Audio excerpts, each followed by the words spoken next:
جمعية الدعوة والإرشاد وتوعية الجاليات بمحافظة بدر.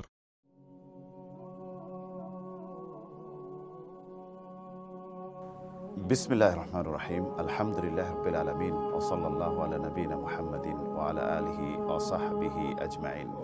সুপ্রিয় বন্ধুগণ, মহান রব্বুল আলামিনের ওয়াদা, আজ থেকে এই মুহূর্তে যদি আপনি যে কোনো পাপ কাজ ছেড়ে দেন, পাপ থেকে উঠে আসেন, আপনার ঠিকানা জান্নাত।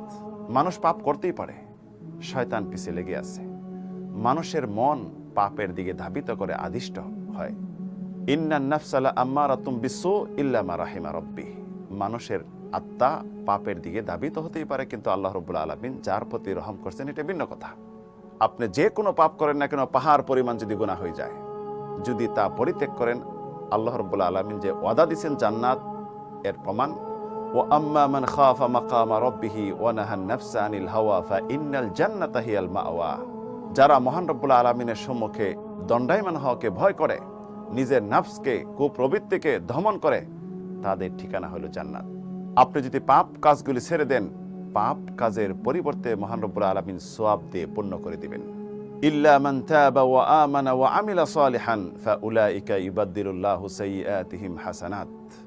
যদি কেউ তওবা করে এবং আল্লাহ রাব্বুল আলামিনের প্রতি পরিপূর্ণ ঈমান আনে, সৎ কাজ করে, মহান রব্বুল আলামিন তার পাপগুলিকে সওয়াব দিয়ে পরিবর্তন করে দিবেন। তিনি অতিশয় দয়ালু এবং ক্ষমাশীল। পাপ ছেড়ে দেওয়া মানে মহান রব্বুল আলামিনের দিকে পরিপূর্ণ ফিরে যাওয়া। ওয়া আম্মা মান তাবা ওয়া আমিলা সালিহান ফাইন্নাহু ইয়াতুবু ইলাল্লাহি মাতাবা। কেউ যদি তওবা করলো, আল্লাহর দিকে ফিরে আসলো এবং সৎ কাজ করলো, সে পরিপূর্ণই যেন আল্লাহর দিকে ফিরে আসলো। পাপ কাজ ছেড়ে দিলে যে আপনি জান্নাতি, আপনার প্রতি কোনো রকম জুলুম করা হবে না, এর প্রমাণ ওয়া আম্মা মান তাবা ওয়া আমানা ওয়া আমিলা সালিহান ফাউলাইকা ইয়াদখুলুনাল জান্নাতা ওয়া লা ইউযলামুনা শাইয়্যা।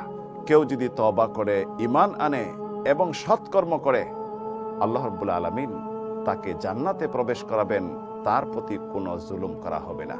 তাই প্রিয় বন্ধুগণ, শয়তানের কুমন্ত্রণায় পড়ে দুনিয়ার লোভে অনেক পাপ করেছি। আজ থেকে এই মুহূর্তে পাপ থেকে তওবা করে পরিপূর্ণ আল্লাহর দিকে ফিরে আসুন, সৎ কাজ করুন। মহান প্রভু দয়ালু, ক্ষমাশীল, সহনশীল, সব কিছু ক্ষমা করে দিয়ে আপনাকে জান্নাতে প্রবেশ করাবেন। এটাই মহান রব্বুল আলামিনের ওয়াদা।